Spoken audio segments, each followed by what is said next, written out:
So I've been working as an overemployed employee in the IT sector for the past year now, and just now it crossed my mind that it might be helpful if I share some of my advice. Maybe you're looking to become overemployed yourself, or you already are overemployed, and like sometimes there's a lot of stuff that comes up, like multiple meetings at the same time, or not having enough hours in the day to work, or maybe you just don't want to spend 12 hours a day working or more than that. So before I began my overemployment journey, I used to do a lot of freelance and have a lot of clients, and I have some experience, maybe a 5 6 year worth of experience, just handling multiple projects, multiple clients, people that want to get things done at the same time.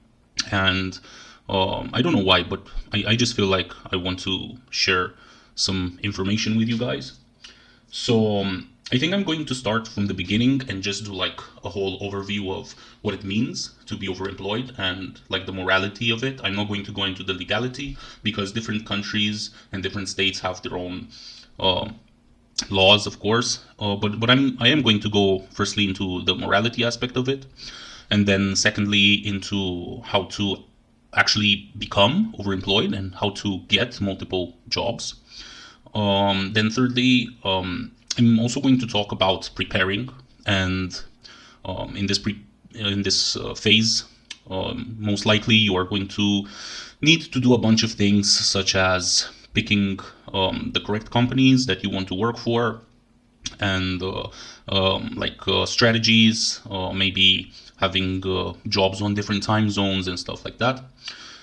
And then after you manage to get yourself two jobs, then there's a bunch of things that you have to do right so that they don't end up stressing you more than two or three jobs can stress somebody. So two or three jobs can become really stressful, and there's a bunch of things that you have to do right such that you don't get into a position where you absolutely get stressed out of your minds.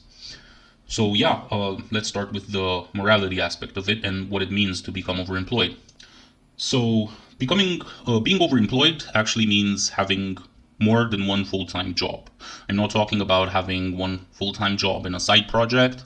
I'm talking about having two full-time jobs or even more jobs at the same time. This largely applies to the IT sector because there's a lot of remote work to be done over there. And I cannot stress this enough. I do not see any way you can become overemployed if you cannot work remotely, or even if you have like a hybrid schedule where you work a few days of the week from home and then a few days from the office. Like even one day is an absolute deal breaker, big no no. So yeah. Also, being overemployed, in my conception, means that you have to work on overlapping schedules. You cannot have like two full-time jobs which do not have overlapping schedules, because if you do that, then you are not overemployed. You are just somebody with two full-time jobs. I think the whole point of being overemployed is maximizing the reward that you get per hour of working. So yeah, that's what it means to be overemployed in my in my opinion. And let's get into like the morality aspect of it. So there's a bunch of people saying that being overemployed is immoral, and as somebody who is overemployed myself, I kind of agree. It is immoral, but yet again, how immoral is it? Because if you want to live like a saint and only do what is moral, then I guess that's the life for you.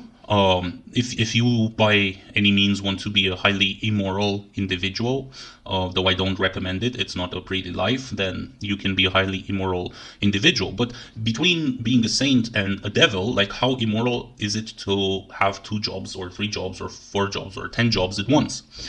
So what I think is that it can become immoral, but it's also moral. It depends on the circumstances you're in, right?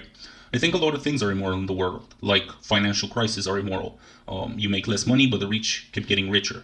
War is immoral. Politics and people from third world countries that don't have access to proper nutrition or healthcare is immoral.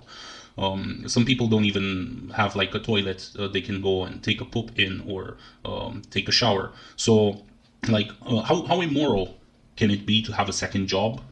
And in some situations, some people perform very good at having two jobs in the same time. They get all of their work done. I think that in most situations, most people will not perform like the very best that they could. But yet again, most people only have one job and don't perform as best as they could, right? So I think overemployment is not very immoral. And like there's these CEOs and high level managers that want to make you believe like it's highly immoral. And some of them also say it's illegal, though it depends and sometimes it is not. And of course, I cannot speak of the legality, but you need to take a look at yourself and say, like, is this something that I feel guilty about? And just put yourself in the perspective. Like, I'm not trying to convince you to become overemployed, but put yourself in a more in a bigger perspective. Like, are all of these companies being 100% moral? Do they want the best for you? Like, shouldn't they pay you 10 times or 50 times or 500 times what they are paying you right now? And if so, why not? Like, yet again, this is a philosophic topic, and I don't know who defines morality, but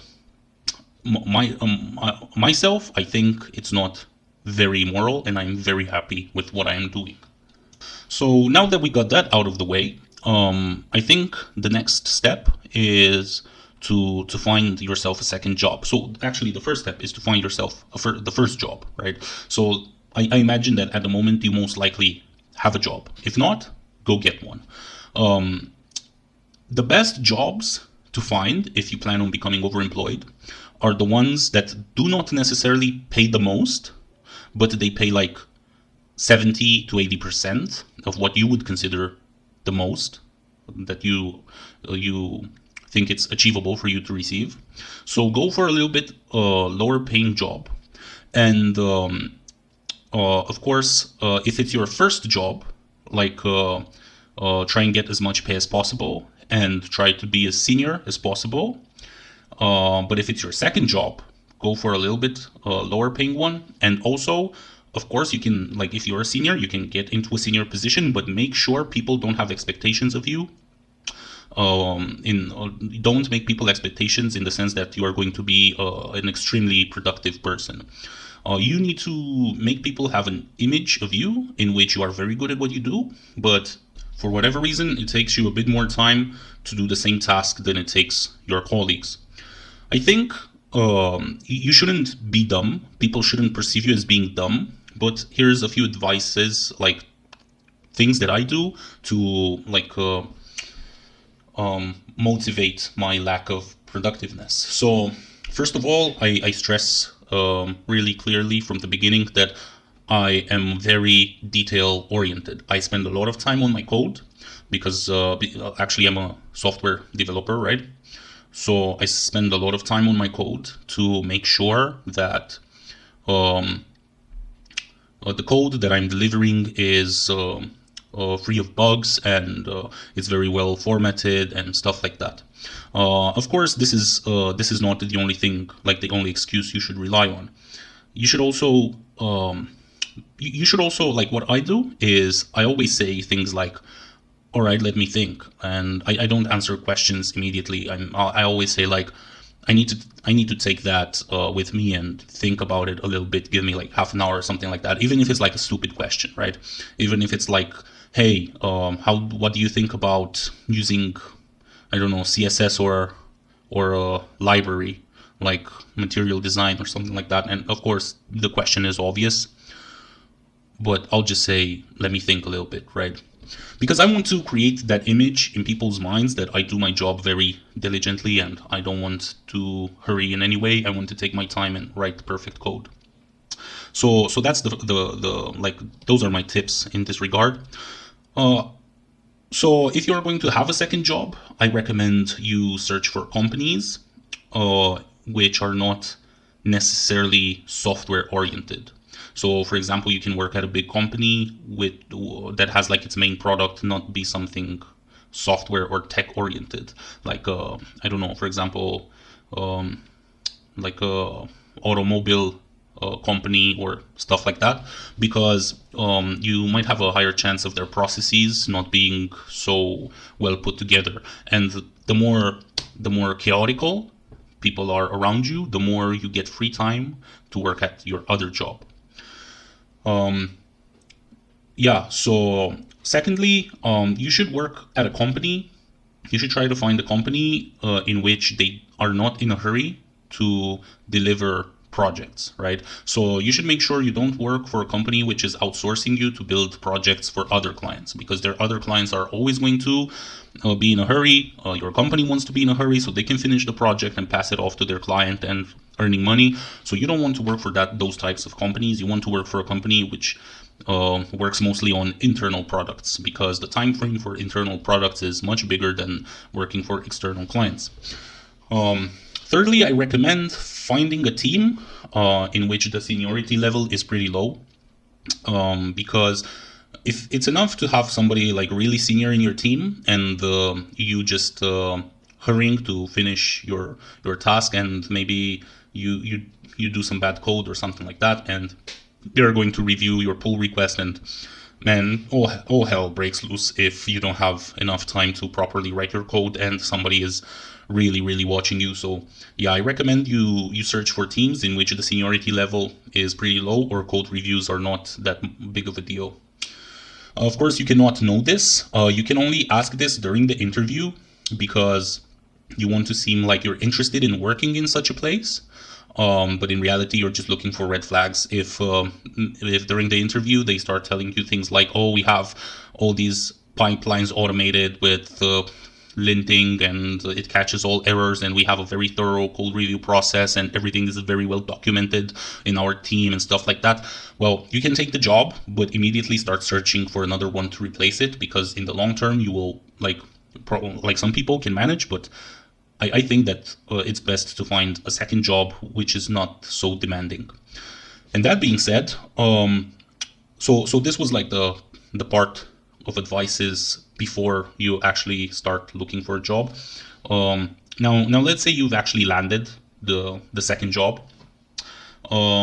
It's very important you quickly figure out when you have your meetings. And you can also ask this in the interview process, but they might not know. Like, they'll most likely tell you, like, if they have a stand-up meeting, at what hour the stand-up meeting is each day. But other than that, they won't tell you like their full calendar. So make sure as soon as possible you check your schedule and see which meetings are overlapping. In the best case scenario, you will have no overlapping meetings, but that only happens if you work on different time zones. If you don't work in different time zones and you do have overlapping meetings, the next thing that you need to do is make sure you reduce the number of overlapping meetings as much as possible. And over here you have two choices. Either go to your first job and say something like, "Oh, I have this new thing in my life which changes my schedule a lot, and every, I don't know, Thursday between 2 p.m. and 4 p.m., I need to take my children from I don't know, elementary school or something like that, and bring them back home or something like that." And just make sure you try to move the meetings that you regularly have in your first job around, so that they don't overlap anymore with your second job. And now in the second job, you do the same. But right, like, you are still a newbie right now. You are still fresh in. So for the first week, you can excuse yourself from like the first job that you have, so that you can participate in the second job's meetings, and then start pulling like, "Oh, I like every Wednesday or Monday at this hour I need to do this thing. Can we like move it like 1 hour or half an hour or something like that?" You need to find a way to keep the overlapping meetings at a minimum. So there's going to be some meetings which are always going to overlap. Be 100% sure you never switch your camera on. Never give people the impression that you are willing to switch your camera on ever. you should most likely be somebody who is like a weird person, and if they like really want you to switch your camera on, what I do is I have a mess behind me, and I'm like dressed very poorly, and I look like a complete nerd and or geek or somebody with no life, so that they don't want to see me again on camera. Yeah, so never open up your camera, and when you have two meetings overlapping, join both. This brings me to the next tip. Always make sure you work from different machines. Most jobs will probably give you a laptop, so you might have two laptops, but in case they don't give you any hardware, make sure you buy yourself a separate laptop and a different, like make sure both jobs have different laptops, different machines that you can work on, so you can listen to both headsets in the same time and never by mistake or accidentally push any code or anything like that might give away the fact that you are working multiple jobs. Right, so I think this is mostly common knowledge, and I think most people have either heard about all of these tips on YouTube before, or it's like common sense. But I think like at least if at least like you get an idea which you've never thought about before, like that's good enough for me. Maybe if you spend 10 minutes on this video and just learn one small tip, that could be a huge difference for you sometime. And I'll definitely make more videos where I go more in depth about like a specific situation, either in like searching for jobs or when you've landed your second job or your third job and so on. But also like how to quit and when to quit one of your jobs. So yeah, make sure you leave, so I'm not ending this video yet, but make sure you leave any comments that you have down below. So if you have any questions, leave them in the comment section and I'll make a video about that to go more into detail. Right, so I talked about the morality, then I talked about like preparing for your second job and talked a little bit about how to act when you actually start your second job. But now there's a few general things that you need to do in order to be consistent over time and manage to retain 2 or more jobs on a consistent basis throughout time. So the first thing that I would like to tell you is that you are most likely not going to perform as good as working a single job. And you sometimes might receive negative feedback. So people might criticize you for being late with stuff, and you will not be able to like finish your tasks on time, and or if you do finish them on time, the quality of your work might not be the same as working only one job. And that can, like, first thing you need to do is acknowledge the fact that the reason for which you have multiple jobs is such that you don't care if you get fired from one of them. But the next thing is like the psychological aspect when people are criticizing you. And if that happens a lot, it can be a burden on your mind. And you can, like, your self-esteem can go a little bit down and it can play tricks on you. So I don't know what you do. Like what I do, for example, I write like motivational stuff on pieces of paper, which I lay on my wall. And of course, somewhere where the webcam can see. So I say stuff like, remember why you are doing this. Don't get upset. Don't get angry if, and so on. Another thing to keep in mind for being consistent is that you will most likely have to work, if for one job you didn't work a full 8 hours, for 2 jobs you might probably need to work like 10, because if you work in a corporate environment where you have a lot of meetings, you lose a lot of time in those meetings. And of course, when you have a meeting, make sure during that meeting you always work. You never just like listen to the meeting. Make sure you do progress either on the job that you are having a meeting for, or on your second job or the other job or whatever. So make sure you're productive. You cannot procrastinate. So procrastination is a big no-no when having multiple jobs. And so yeah, make sure you are prepared to work more hours than having just one job. In some days, you might work only 2 or 3 hours for both jobs, but there will be days, I guarantee you, there will be days where you'll have to put in like 12 or 14 hours of work just to satisfy both jobs. Another pro tip is to always try and be one step ahead. Always have more code ready. Like always work 1 day in advance. Tell people you got stuck on something, even though you didn't. Get like a 1 or 2 or 3 days advance in coding, and then just push small bits of code every day so that people can see that you're working. But even though you finish that sooner, so that way you can have an advantage in terms of time. Yeah. So and the last thing that like I can give a like some advice on right now is to be very organized. Wake up earlier than you used to. Like if you were like a really early bird before, don't do that. But I usually recommend 7 a.m. If you can do 6:30, that's great. And have a goal in mind, like something that motivates you, right? And make sure you wake up really early and start work very early on, because you can definitely use the extra hours, especially if you have like a third job. Like 2 jobs, you won't do great, but it's manageable. But if you have 3 jobs, you definitely need to put in like 10, 11, 12 hours a day, just so you don't get fired. Because some people say, oh, I'll work for a month or two and then they'll fire me, but I still get paid. But that's not really useful. Like you want to keep your jobs for a long time because people get accustomed with you, and then they're less likely to fire you if time goes by. So yeah, sorry if it's been a little bit like it's my first video on YouTube or whatever this is called, and if it's a little bit messy, please excuse. So if you have any questions, I'm more than happy to answer.